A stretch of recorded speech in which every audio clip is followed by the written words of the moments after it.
Hi, എൻ്റെ പേര് പ്രവിത. ഞാൻ ഹെലൻ്റെ അമ്മയാണ്. ഹെലന് ഞാൻ ടൈം കിഡ്സിൽ അഡ്മിഷൻ എടുക്കാൻ കാരണം ഞാൻ ഒരുപാട് പേരോട് അന്വേഷിച്ചപ്പോൾ നല്ലൊരു ഫീഡ്ബാക്കായിരുന്നു കിട്ടിയത്. എനിക്ക് ടൈം കിഡ്സ് സജസ്റ്റ് ചെയ്തത് എൻ്റെ വീടിൻ്റെ അടുത്തുള്ളൊരു കുട്ടിയാണ്. നമ്മുടെ അടുത്തൊരു ടൈം കിഡ്സ് പുതിയതായിട്ട് ഓപ്പൺ ചെയ്യുന്നുണ്ട്, ചേച്ചി ഒന്ന് അന്വേഷിച്ച് നോക്കുമെന്ന് പറഞ്ഞു. അങ്ങനെ ഞാൻ സുനിത മിസ്സിനെ കോൺടാക്റ്റ് ചെയ്തു. മിസ്സ് സ്കൂളിൽ വന്ന് ഞങ്ങൾ കണ്ട് സംസാരിച്ചു. അപ്പം മിസ്സിൻ്റെ അടുത്ത് ഞാൻ പറഞ്ഞ ആൾ ഭയങ്കര ഷൈ ആണ്, പിന്നെ ആരോടും കൂടുതൽ മിങ്കിൾ ചെയ്യാറില്ല. അപ്പോൾ അതൊക്കെ പറഞ്ഞപ്പോൾ മിസ്സ് പറഞ്ഞു കുഴപ്പമില്ല, വീട്ടിൽ തനിച്ചിരിക്കുന്നതുകൊണ്ടായിരിക്കും, ഒറ്റ മോളല്ല, ഇപ്പോൾ വീട്ടിൽ തനിച്ചിരിക്കുന്നതിൻ്റെ ഒരു ബുദ്ധിമുട്ടായിരിക്കും, അവരുടെ പ്രായക്കാരുമായിട്ട് കളിച്ച് തുടങ്ങുമ്പം ആൾ ബെറ്റർ ആയിക്കോളൂ എന്ന് പറഞ്ഞു.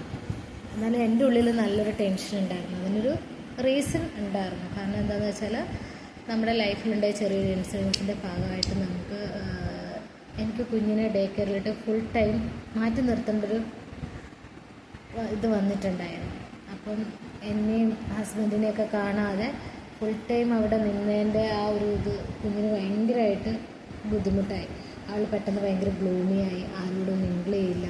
അതിന് മുമ്പൊക്കെ നല്ല ആക്റ്റീവായിരുന്ന ആളായിരുന്നു. അത് കഴിഞ്ഞ് ഡേ കെയറിൽ ആൻറ്റി പറഞ്ഞു എവിടെയെങ്കിലും നമ്മൾ ഇരുത്തിയാൽ ആൾ അവിടെ ഇരിക്കും, നമ്മൾ ചോദിക്കുന്നതിനുള്ളത് വേറെ ഒന്നിനും മറുപടി പറയില്ല, അപ്പോൾ അവളെ കുറച്ചുകൂടെ ശ്രദ്ധിക്കണമെന്ന് പറഞ്ഞു. അങ്ങനെ അത് കഴിഞ്ഞ് വീട്ടിൽ വന്നതിന് ശേഷം നമ്മൾ അവളോട് നന്നായിട്ട് മിങ്കിൾ ചെയ്യുകയും ഫ്രീ ടൈം കിട്ടുമ്പോൾ പാർക്കിൽ കൊണ്ടുപോവുകയും പുറത്തിങ്ങനെ കൂടുതലായിട്ട് നമ്മൾ കൊണ്ടുപോകാൻ തുടങ്ങി. അപ്പോൾ ആൾ നമ്മുടെ അടുത്ത് ആക്റ്റീവായി. പക്ഷേ പുറത്തുനിന്നിപ്പോൾ ഫ്രണ്ട്സിൻ്റെ കൂടെയോ അല്ലെങ്കിൽ റിലേറ്റീവ്സിൻ്റെ കൂടെ ഒക്കെ പുറത്ത് പോയാൽ ആര് പേര് ചോദിച്ചാലോ അല്ലെങ്കിൽ എന്തെങ്കിലും ചോദിച്ചാൽ ആൾ പെട്ടെന്ന് എൻ്റെ പുറകിലേക്ക് മറന്നിട്ട് എന്താ പറയുക, പെട്ടെന്ന് ഇങ്ങനെ ഷൈ ആയിട്ടൊരു ഇത് നമുക്കത് ഭയങ്കരമായിട്ട് വേദനിപ്പിക്കുന്നൊരു കാര്യമായിരുന്നു. അപ്പം അത് ആ ഒരു ടെൻഷൻ ഉള്ളതുകൊണ്ട് എനിക്ക് സ്കൂളിൽ വിടുമ്പോൾ നല്ല ഇതായിരുന്നു. അപ്പം മിസ്സ് പറഞ്ഞ് എന്താണെന്ന് വെച്ചാൽ സമ്മർ ക്ലാസ് തുടങ്ങി വിട്ടോളൂ, അപ്പം നമുക്ക് ക്ലാസ്സൊക്കെ അറ്റൻഡ് ചെയ്യുമ്പോഴത്തേക്ക് അന്നേരം ഗെയിമാണല്ലോ കൂടുതൽ, ആ ടൈമിൽ നമുക്ക് ആളെ ആക്റ്റീവാക്കി എടുക്കാൻ പറ്റുമെന്ന് പറഞ്ഞു. അങ്ങനെ ഞാൻ മെയിൽ തുടങ്ങി ഹെലനെ വിട്ടിട്ട് അത് കഴിഞ്ഞിപ്പോൾ ഹെലന് PP1 അഡ്മിഷൻ നമ്മളെടുത്തു. ആൾ ഒരു കുഴപ്പവുമില്ല. ഇപ്പോൾ ആ പഴയതിൽ നിന്നൊക്കെ മാറി ആക്റ്റീവായി, ആരെന്ത് ചോദിച്ചാലും മറുപടി പറയും. അതിൽ നമ്മൾ ഭയങ്കര ഹാപ്പിയാണിപ്പോൾ. പിന്നെ ടൈം കിഡ്സിനെ കുറിച്ച് പറഞ്ഞാൽ ഇപ്പം അവിടുത്തെ മിസ്സുമാരായിക്കോട്ടെ ആൻറ്റിമാരായിക്കോട്ടെ എല്ലാവരും കുട്ടികളെ നന്നായിട്ട് കെയർ ചെയ്യുന്നുണ്ട്. ഇല്ലെങ്കിൽ പിന്നെ തീരെ പൊടിക്കുഞ്ഞുങ്ങൾ പോലും അവിടെ വരില്ലല്ലോ. അവരെയൊക്കെ എന്ത് നന്നായിട്ടാണ് നോക്കുന്നത്, എന്ത് സ്നേഹത്തോടെയാണ് നോക്കുന്നത്. പിന്നെ എനിക്കുണ്ടായ അനുഭവം എന്ന് വെച്ചാൽ കുഞ്ഞിന് പനിയായിട്ട് ഇരിക്കുമ്പോൾ എനിക്ക് ഹോമിയോ മെഡിസിനാണ് എടുക്കുന്നത്. അതെന്ന് പറയുമ്പോൾ 2 മണിക്കൂർ ഇടവിട്ട് കൊടുക്കണം. അപ്പം മെഡിസിൻ മാറി ആയിരിക്കും വരുന്നത്.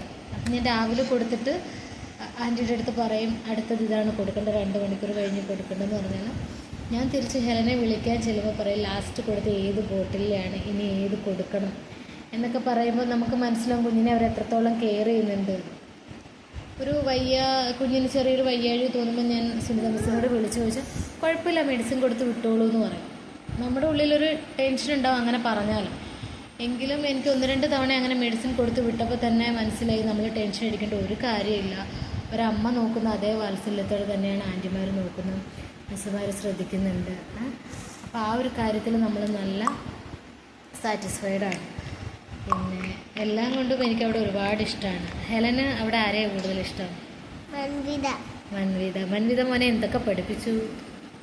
കോഴിക്കുഞ്ഞിനെ വരയ്ക്കാൻ പഠിപ്പിച്ചു, മരത്തിന് വരയ്ക്കാൻ പഠിപ്പിച്ചു, സ്റ്റാർ വരയ്ക്കാൻ പഠിപ്പിച്ചു, പാവ വരയ്ക്കാൻ പഠിപ്പിച്ചു. അത്ര പഠിപ്പിച്ചു. സ്കൂളിലെ എല്ലാ കുട്ടികളുടെയും പേര് നമുക്ക് അറിയില്ലെങ്കിൽ പോലും ഹെലൻ വന്ന് എല്ലാവരുടെയും കാര്യം പറയും. എല്ലാ കുട്ടികളുടെയും പേരറിയാം, പക്ഷെ ആരും നമുക്ക് ഐഡൻറ്റിഫൈ ചെയ്തെടുക്കാൻ പറ്റില്ലെങ്കിൽ പോലും എല്ലാവരെയും ആ സ്കൂളിൽ ആരൊക്കെ ഉണ്ടോ എല്ലാവരെയും നമുക്ക് നന്നായിട്ട് ഇപ്പം അറിയാം. അപ്പോൾ അങ്ങനെ ടൈം കിഡ്സിൽ അഡ്മിഷൻ എടുക്കുന്നവരാരും തന്നെ ഒന്നുകൊണ്ടും പേടിക്കേണ്ട ആവശ്യമില്ല. എല്ലാവരും പുറത്തുനിന്ന് പറയുന്ന അതേ ഫീഡ്ബാക്ക് നമുക്ക് കിട്ടുന്നൊരു ഫീഡ്ബാക്ക് ഉണ്ടല്ലോ, അത് നമുക്ക് അനുഭവിച്ചറിയാൻ പറ്റും. അത്രയ്ക്ക് നല്ലൊരു സ്കൂളാണ്. അവിടെ നിന്ന് നമുക്കുണ്ടാകുന്ന അനുഭവങ്ങളും അങ്ങനെ തന്നെയാണ്. ഹെലനെ അവിടെ അഡ്മിഷൻ എടുത്തതിലും വിടുന്നതിലും 100% ഞങ്ങൾ സാറ്റിസ്ഫൈഡ് ആണ്. ഞങ്ങൾ ഭയങ്കര ഹാപ്പിയാണ്.